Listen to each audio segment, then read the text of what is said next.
pertanyaan berikutnya yang bikin saya kaget. Memang ada pelatih Indonesia yang prestasinya lebih bagus. Saya bilang ada. Apakah pasti serta-merta masuknya Justin Hubner bisa bikin kita lolos dari grup lawan Jepang, lawan Irak? Orang seperti misalnya orang-orang pengamat bola yang punya pengetahuan bola ketika menganalisis timnas, dia pasti akan lihat ini dulu, akan lihat kompetisi. Kalau rootnya dilihat ya, akarnya, backgroundnya. Kompetisinya misalnya tadi apa dibilang inkonsisten, tidak stabil, banyak gangguan atau apapun, ya pasti pengaruh. Pengaruh kepada produk outputnya. Ya.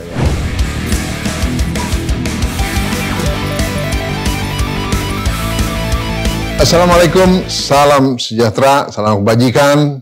Jumpa lagi dengan podcast Spotify di Toel bersama Bung Toel.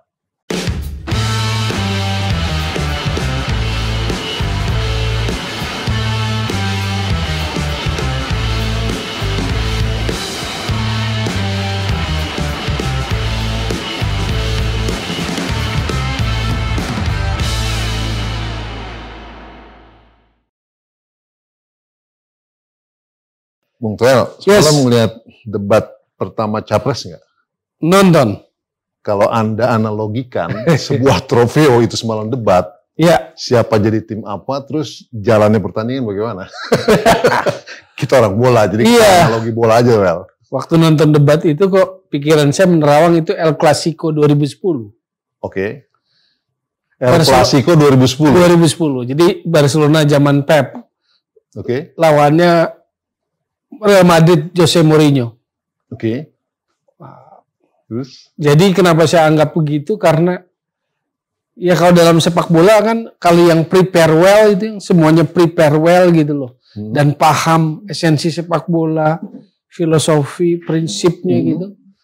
Dia mau ditanya apapun ngerti gitu loh. Dia mau main apapun ngerti. Lawan mau main apapun yang ngerti. Dalam hal ini kan dua-duanya mumpuni yang Anda sebut. Ada Barca, ada Real Madrid. Ya tapi kan dalam sebuah pertandingan ada yang unggul. Siapa yang bisa memasuki arena itu dengan lebih apa ya? Dengan segala segenap pengetahuannya, kesiapannya. Oke. Nah itu saya ingatnya El Clasico 2010 Barcelona Madrid. Ya? 5-0 saat itu. Siapa yang jadi Barca? Siapa yang jadi Real Madrid? Itu terjemahkan aja. Terjemahkan sendiri ya. Iya. Karena contoh ya, tempo dia kuasai, kontrol permainan dia kuasai gitu kan. Kan waktu nggak terbuang, sangat efektif gitu kan. Dia kontrol semuanya, ada tekanan balik, bahkan ada full press, dia bisa counter balik bagus gitu loh. Anda mau bilang nih, dua sosok ini bukan sembarangan ya? Iya, cuma filosofinya beda. Barca dan Real Madrid. Iya, cuma filosofinya kan beda. Yang satu kan pragmatis, yang satu filosofinya kuat. Tiga sosok, Wel. Iya. Nah ini saya menyebutnya tadi di awal trofeo. Ya. Nah, satu lagi nih siapa? Kalau pertarungannya sih yang semalam sih debat Capres kemarin sih dua itu yang sengit kan. Makanya saya El Clasico. Ingatan saya ke El Clasico 2010. Tapi karena ini ada tiga, jadi yang satunya sedang menguntit gitu loh. Masih sebagai safety. tim? Iya. Jadi brilian enggak.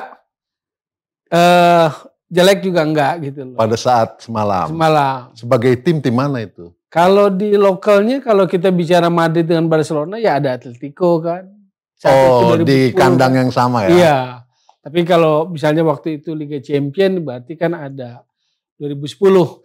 Masih ada MU di situ kan. Iya. MU. Anda banyak netizen ya. Iya, menarik memang. Iya. Jadi keindahannya ada kan ya. Coba ditekan, dipres, diserang balik, malah keluar. Malah kayak dapat umpan bagus gitu loh. Ada yang di kickback ya. Iya. Ada blundernya. Tapi yang paling paham, baik itu strength maupun weakness-nya itu kan kelihatan. Bisa keluar dari tekanan. Baiklah, karena ini podcast sepak bola, jadi rasanya nggak lucu kalau kita terusin politik. Kita, Tom, kembali ke marwah kita. Oke. Sepak bola. Ke kitoh kita. Kita ngomongin tentang timnas. Sebenarnya banyak masalah di sepak bola kita ini, Tom. Masih banyak masalah. Ya kita lihat di kompetisi betapa supporter masih rusuh, wasit masih susah dipercaya, ya kan, membuat enak pertandingan. Kemudian juga ya klub juga ada yang bandel, quote unquote. catatan Anda pun di kompetisi gimana, Tom? Sebelum nanti kita nyebrang ke timnas sedikit, Tom. Ini juga rame, Tom. Masalah naturalisasi, masalah peluang Indonesia yang diprediksi cuma 0,15% oleh pengamat luar. Itu kita omongin nanti. Oke, jadi mana dulu nih? Kompetisi dulu, Tom. Kompetisi. Ya, kompetisi kan salah satu bagian yang paling integral ya. Nyawa rohnya sepak bola sebuah negara ya kompetisi. Kompetisi liganya. Tapi kelihatan memang masih banyak pekerjaan rumah. Ada ambisi besar, tapi memang perlu dieksekusi oleh semua pembantu. Jadi saya lihat begini, kalau saya baca, Erick Thohir punya akselerasi, punya ambisi. Tapi eksekusi di setiap bidang itu belum tentu sama. Atau belum tentu rapi gitu loh. Belum tentu sama, artinya tidak balance. Akselerasinya kencang nih, kalau lihat figurnya kan. Kalau lihat figur ketua umum, akselerasi, ambisi atau apanya kencang. Contoh kompetisi VAR kan. Kalau event internasional Piala Dunia dihadirkan. Habis Piala Dunia muncul lagi seolah beliau tidak punya kesulitan, Tom, untuk mengerahkan semua resource yang dibutuhkan. Seolah, tetapi dalam konteks membangun memimpin PSSI kan bukan cuma itu saja. Bukan cuma sesuatu yang mercusuar saja. Dia harus punya fondasi yang kuat. Supaya nggak mudah digoyang-goyang juga nanti. Kenapa fondasi kuat? Yaitu salah satunya dia harus perhatikan kompetisi. Ketua umum perhatikan kompetisi. Apa salah satu elemen di kompetisi yang dalam kurun paruh musim kemarin 22 pekan lah. Kan yang paling krusial adalah soal wasit dan kerusuhan supporter. Artinya harus ada concern khusus kepada person-person yang dipercaya menangani bidang itu. Misalnya wasit. Betul, ketua umum adalah ketua komite wasit. Tapi yang dipercaya harus kerja benar kalau menurut saya. Jadi misalnya kemarin tuh Liga 1 waktu pertandingan Persikabo Bayangkara ya. Ada gol dari Persikabo yang dianulir gitu. Yang kemudian sempat menimbulkan ricuh. Saya agak bingung tuh. Wasit Aprisman Aranda, gol itu pelanggarannya di mana gitu loh. Gitu loh. Jadi itu kan sempat bikin ricuh, bikin ramai. Bahkan si Manahati itu kena kartu merah, padahal dia di bench tuh. Tapi karena saking meluapkan emosinya gitu kan. Jadi pertanyaan saya, Aprisman ini kan salah satu wasit senior, papan atas, bareng dengan Torik, bareng dengan Yudi Nur Cahya. Jadi 3 wasit ini di Piala Dunia kemarin diperbantukan tuh. Jadi official keempat juga, jadi wasit. Torik, Yudi Nur Cahya, Aprisman Aranda. Cuma pertanyaannya kemarin Aprisman Aranda waktu pertandingan Persikabo Bayangkara, pertanyaan saya satu, itu gol Persikabo ke Bayangkara, itu apa pelanggarannya? Yang terjadi kan malah kemudian ricuh, dia banyak keluarin kartu tuh. Jadi menurut saya itu catatan besar buat wasit ya.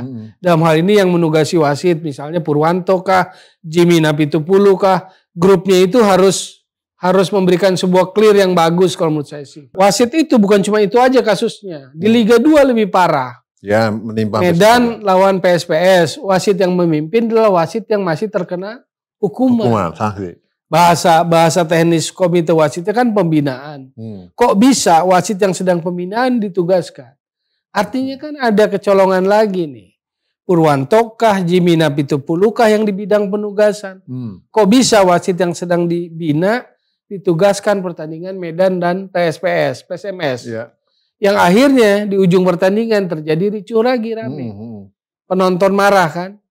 Nah, jadi gambaran itu, wajah itu yang harus segera diberes. Ini Anda menyebut bicara di ranah komisi wasit ya? Komisi wasit. Masalah penugasan itu ya? Nah, akhirnya kan wajah kompetisi kita ada banyak kerusuhan.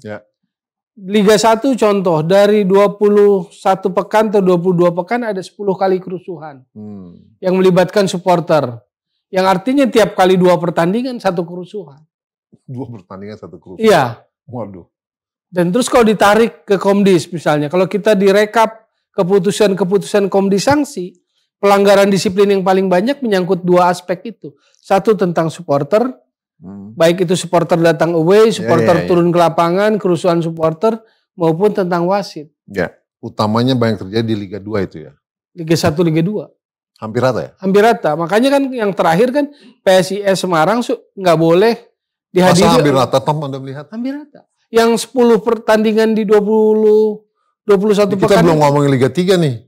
Iya, itu yang saya bilang 10 kerusuhan di 21 pekan itu di Liga 1. Ya. Yang di Liga 2 itu belum direkap. Belum dibicarakan. Sangat memprihatinkan. Paling enggak kalau yang terbaru Liga 2 itu kan waktu Persiraja lawan Medan. Juga rame di Aceh. Kemarin Medan PSPS. Rame juga. Oke. Belum yang Gresik di timur. Tentang Komdis tentang Komdis. Nah, ini kan menyangkut kepada sanksi-sanksi yang harus diterapkan oleh Komdis. Penegakan disiplin. Menurut saya sih ini harus jelas. Satu, penegakan disiplin itu kalau ngehukum, kepastian hukumannya itu kan harus jelas. Ya. Misalnya, dihukum sanksi 5 kali pertandingan nggak boleh. Contoh kasus lah. Yang Arya Sinulinga dengan itu Dekdam, presidennya ini Persiraja. Sampai kan presiden Persiraja kan dihukum posisinya. Nah, sekarang kepastian hukum itu diterapkannya gimana gitu loh. Ya, Arya Sinulinga selama exco dia terganggu dengan kehadiran. Pada saat itu posisinya sebagai pemilik Sada, pemilik Sada Sumut. Iya. Seharusnya posisinya sebagai itu. Ya, tapi di sisi lain dia merasa dirinya sebagai exco, merasa bahwa presiden Persiraja ini dalam posisi dihukum kan. Nah, sekarang pertanyaan secara sepak bolanya, ketika Komdis menghukum, yang memastikan eksekusi itu dijalankan siapa? Kenapa harus Arya? Kan nggak harus Arya, kan? Nggak harus Arya Sinulinga. Match commissioner, pengampas pertandingan. Artinya kalau memang dia masih posisi sanksi atau apa, dialah yang harus mengeluarkan itu. Dialah yang merintangi kehadiran. Iya. Dan dalam amar putusannya, Komdis itu memang dalam kasus itu ada kalimat yang menurut saya sih abu-abu. Kalimatnya dilarang berpartisipasi dalam 5 pertandingan. Biasa ya. Berpartisipasi itu apa? Kan harusnya ambil aja kalimat berikutnya atau pilihan sanksi berikutnya, yaitu tidak boleh memasuki stadion. Dilarang hadir di stadion. Tidak boleh hadir atau memasuki dilarang stadion. Mendampingi timnya. Saat bertanding. Kan harus clear ya. Iya. Gak boleh kalau keputusan Komdis jangan multitafsir lagi. Ini perlu episode tersendiri, Tom. Ini. Tapi ya kan tadi di awal saya sudah bilang kita coba. Itu PR kompetisi kan? Ya, kita coba singgahi beberapa masalah yang ada. Nah berikutnya, Tom. Ya. Viewers, penonton perlu mendengar. Jadi ada sebuah judul beritanya nih, Tom, di IDN Time. Ya, Indonesia disebut tak bisa berkutik di Piala Asia, Tom. Tim itu yang senior nih ya. Iya. Kita bicara yang senior. Ya, dikatakan bahwa beberapa waktu lalu Football Ranking, media berbasis data menelurkan peluang sebuah tim lolos ke fase grup Piala Asia 2023, termasuk Indonesia. Temuan dari mereka cukup bikin publik sepak bola nasional gigit jari nih, Tom. Dalam temuannya mereka menyebut kans Indonesia untuk lolos ke perempat final Piala Asia 2023 hanya 0,15%. Jadi juara grup. Dan 7,12% jadi runner up grup. Kans yang dimiliki timnas Indonesia ini lebih kecil dibandingkan dengan Malaysia. Tom, kalau mau lebih lengkap baca nanti di spotify.id dan juga IDN Times ya. Ada beritanya itu baru kemarin. Pendapat Anda, Tom? Iya, memang Piala Asia Januari berat ya. Berat lah. Dari sisi grouping berat. Kita akan ketemu Irak, ketemu Vietnam, ketemu Jepang. Jadi itu nggak salah, based on data yang ada, based on hasil performa terakhir di kualifikasi Piala Dunia, ya nggak salah juga. Tapi itu katakanlah itu kan data kasar, cuma orang ngelihatnya bahwa persentase yang sangat kecil lah, 0,15 untuk jadi juara grup, ya memang juga sih. Karena kalau kita pakai logika sepak bola di situ kayaknya yang unggulan untuk jadi juara grup Jepang, kedua Irak. Gitu. Iya kan? Itu Januari.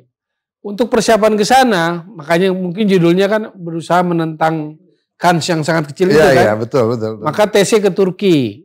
Mulai 20 Desember sampai 6 Januari. Kalau nggak salah nggak akan TC ke Turki. Ya apakah itu bisa meningkatkan presentasinya kita nggak tahu. gitu kan. Kita nggak tahu. Cuman memang perhitungan untuk lolos ke babak berikutnya memang berat lah di Piala Asia. Iya, ini juga diamini oleh pengamat sepak bola ASEAN dari Inggris ya, Steve Darby. Ya. Dia juga menganggap logikanya nggak salah ini, based on data ranking tadi gitu. Football ranking itu. Ya.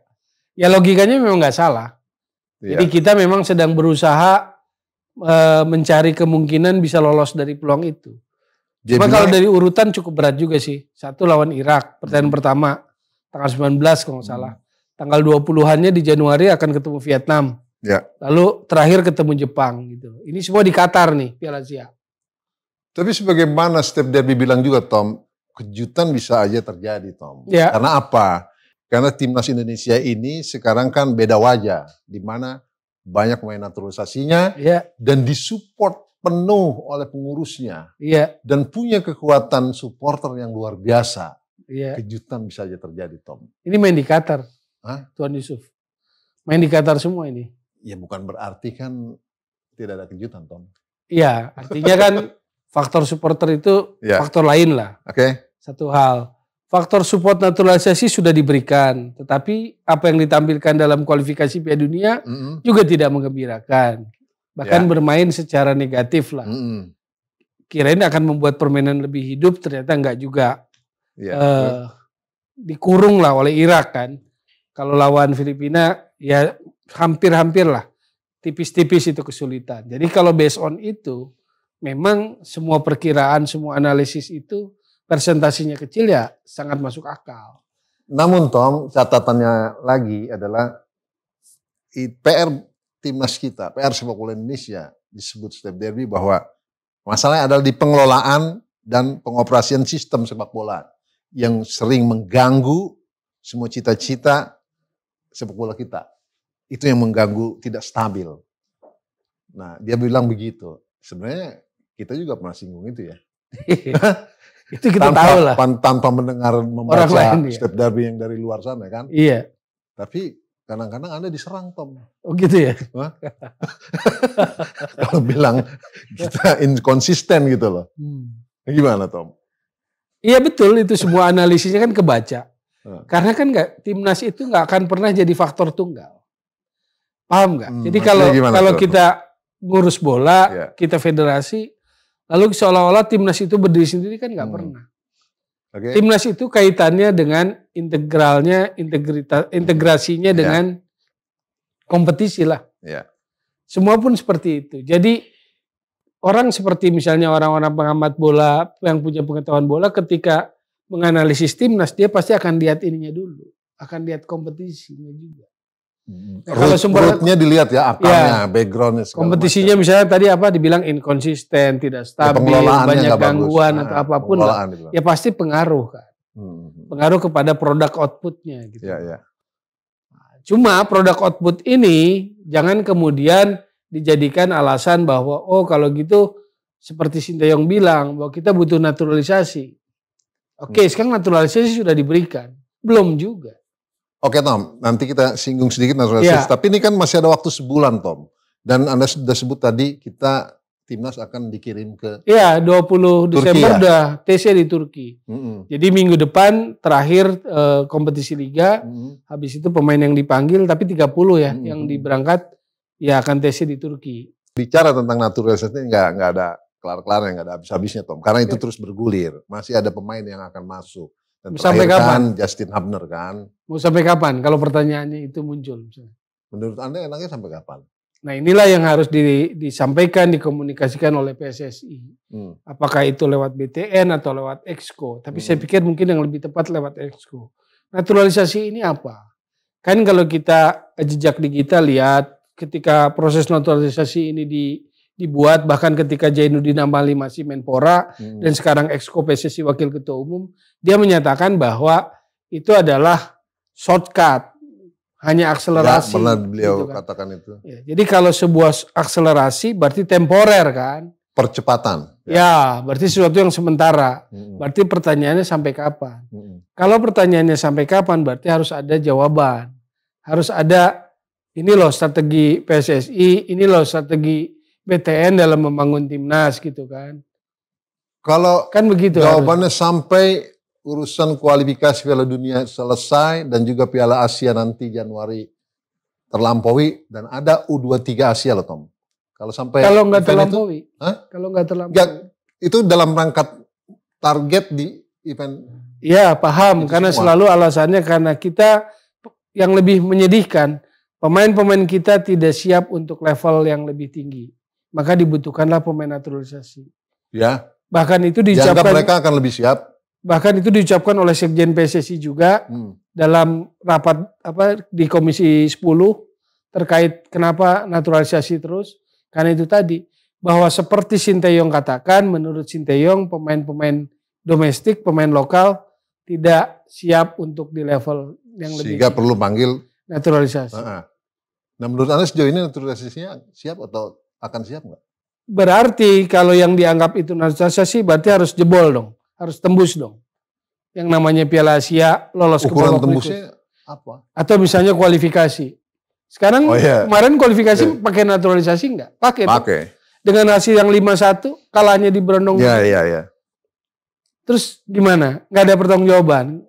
Katanya akan dievaluasi, tapi belum ada hasil evaluasinya. Ya kita tunggulah hasil evaluasinya. Mungkin waktunya belum tepat, gitu kan? Jadi tapi tetap karena sudah dinyatakan bahwa akan dievaluasi, ya kita publik menunggu. Apa sih yang dievaluasi dari PSSI terhadap pelatih-pelatih ini, gitu kan? Ya. Target dari semua kalau ini, sampai dua kualifikasi kemarin, naturalisasi nggak konkret. KPI-nya nggak dapet dong. Kalau kita bicara itu. Belum dapat, tapi kan. Tapi siapa yang harus tanggung jawab? Saya kan nggak bicara profilnya. Tanggung jawab itu akan disampaikan terjadi kalau ini kan masih ada kualifikasi Piala Dunia juga belum selesai. Mau nunggu Maret. Kemudian Piala Asia juga kan masih ada Januari belum mulai. Iya. Lalu ada U23. Itu besar-besar loh Tom. Ya kita bicara kritis analitis. Ya. Apa yang mau ditunggu dari Piala Asia? Apakah pasti serta-merta masuknya Justin Hubner bisa bikin kita lolos dari grup? Lawan Jepang, lawan Irak, lawan Vietnam. Ya inginnya lolos lah.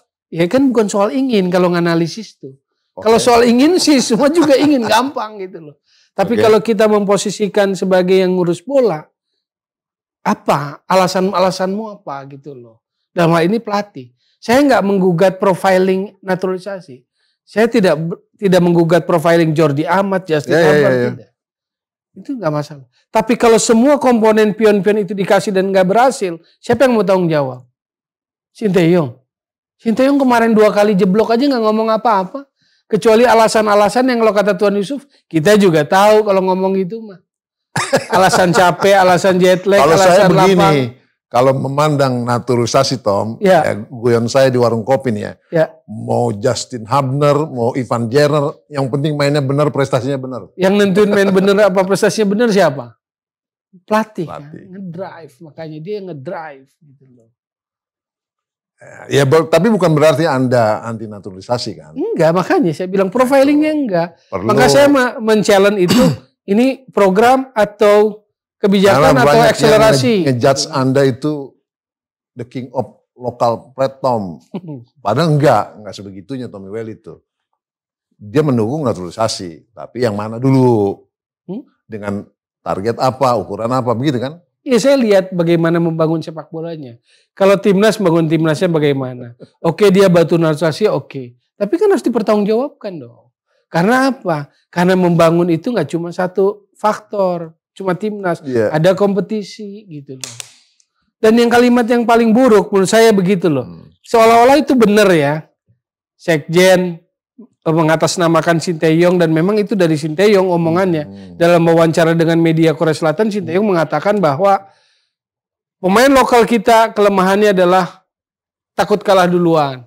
Dan itu ditutupi oleh naturalisasi. Itu awal November ngomong gitu di Korea Selatan. Awal November tahun ini ya. Itu ngomong di Korea Selatan sebelum lawan Irak. Ya. Dia bilang pemain lokal kita itu punya kelemahan mental. Takut kalah duluan, makanya ditutupi naturalisasi. Dengan naturalisasi, dia bilang timnas Indonesia menakutkan. Buktinya 5-1 sama Irak. Di mana menakutkannya? Kedua, kalau lokal kita lemah mentalnya, kalah takut duluan, 4 tahun ngapain aja Sinteyong? Kalau dia tahu itu kelemahannya, ya benahi karena dia tugas. Tom, gini Tom. Ada juga yang mengkritisi begini. Kalau kita hanya mengandalkan pemain lokal, itu sudah terlalu lama kita tidak punya pencapaian yang signifikan, ya kan? Ya boleh dibilang 30 tahun terakhir kita tarik nih Tom. Ya kan memang di situ-situ aja prestasi timnas kita. Ini belum ngomongin naturalisasi. Karena nggak mau beresin fondasinya. Oh begitu? Iya, fondasinya development nggak mau diberesin, kompetisi liga nggak mau diberesin, kan gitu. Ini menarik nih, bicara pembenahan fondasi usia dini kan, pembinaan.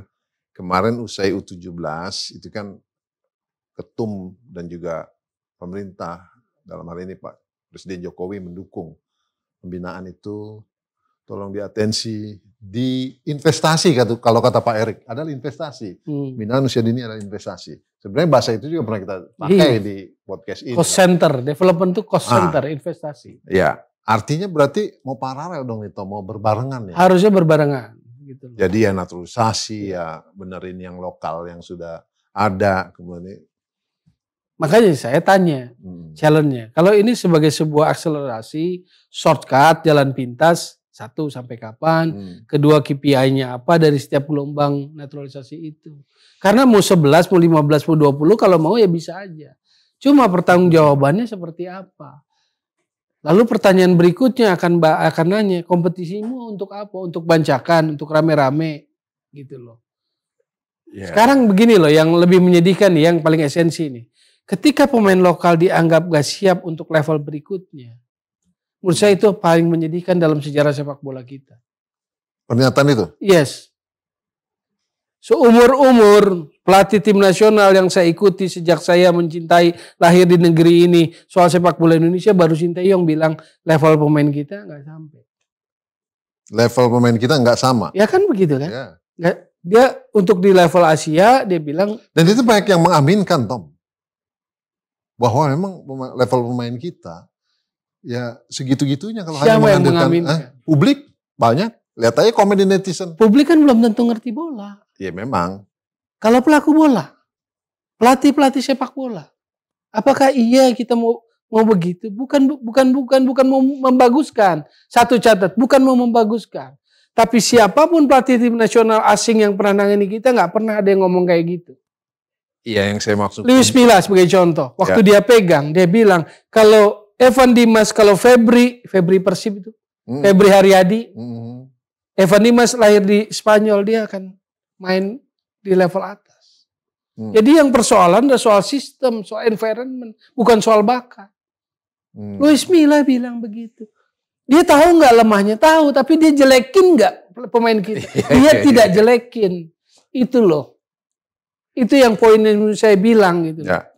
Jangan dia gembor-gembor sebelum lawan Irak di Korea Selatan, di media Korea Selatan dia bilang pemain naturalisasi membuat timnas menakutkan, pemain domestik kita punya kelemahan, lalu dia seperti Gus Hiding, dia nge-branding, dia mencitrakan diri sendiri, tapi nggak konkret hasilnya gitu. 5-1 bos sama Irak. Tepuk tangan dulu dong lu.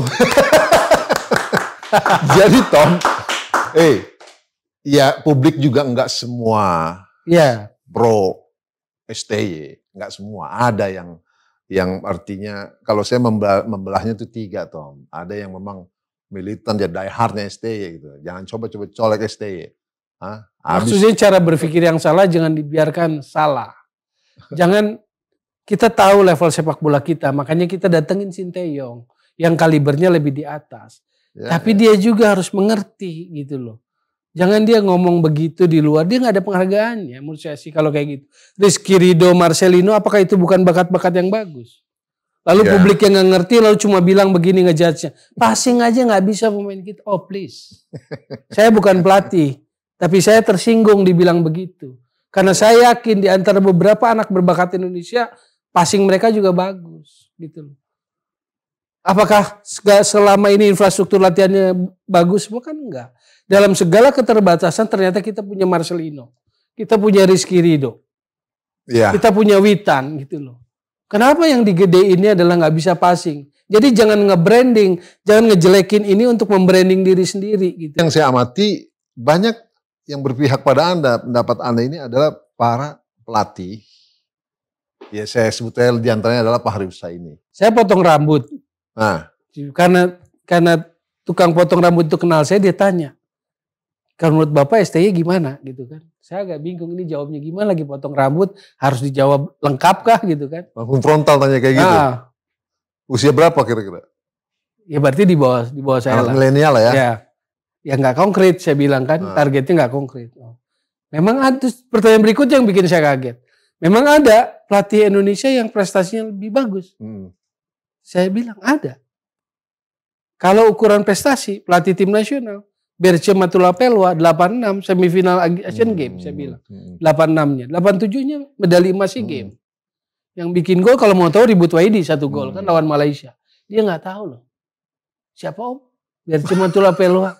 Bekas pemain itu dulu. Ya pasti dulunya bekas pemain saya bilang. Jadi nggak tahu dia.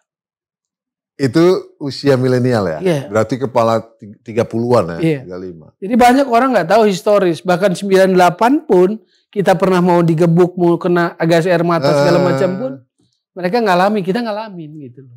Jadi ngerinya ahistori ya? Ahistoris. Ini saya juga punya cerita Tom, waktu kemarin sempat dirawat di rumah sakit. Rupanya di UGD itu perawatnya anak muda, ya umurnya mungkin sekitar 26-an lah ya. Dia mengenali saya, Pak Bapak yang sama Bung Toel ya, dia bilang gitu. Iya kenapa, ada apa, dia bilang gitu. Keren dia bilang gitu, keren apanya. Bapak kok berani sih, anti STY, saya nggak anti STY, dia bilang gitu. Yaitu Bung Toelnya kayaknya anti STY. Sebenarnya Bung Toel juga nggak anti STY, dia bilang gitu. Jadi Bapak berdua tuh sebenarnya bagaimana, dia bilang gitu. Pro STY atau anti STY? Saya ini host, nggak boleh berpendapat lebih. Bung Toel pengamat, dia memang punya pendapat yang begini-begini, tapi kan dia based on data, saya bilang. Oh jadi Bapak berdua tuh nggak anti STY? Ya enggak, saya bilang gitu. Kami nyari yang terbaik dari semuanya. Saya juga pernah komen kok, pernah protes sama Bung Toel. Bagus terusin aja, saya bilang. Itu perawat di Rumah Sakit Siloam Kebon Jeruk. Dia ngenali saya dan mention ke Anda Tom. Tapi ya di ujung pembicaraan saya bilang, Anda harus banyak baca tentang sepak bola Indonesia. Jangan nonton aja. Ya, tapi balik lagi ke situ. Sejarah. Gitu. Boleh berbeda pendapat, tapi jangan menghujat. Baik Sportifier, sahabat Spotify, terima kasih atas perhatian Anda di podcast kali ini. Terima kasih juga kepada Meals The Next Level dan juga Travel Fun Journey Travel. Dan tak lupa Anda follow dan subscribe IG kami, website kami spotify.id. Sampai di sini. Wassalamualaikum warahmatullahi wabarakatuh. Tetap sehat, tetap semangat bersama keluarga dan orang terdekat Anda. Well, terima kasih.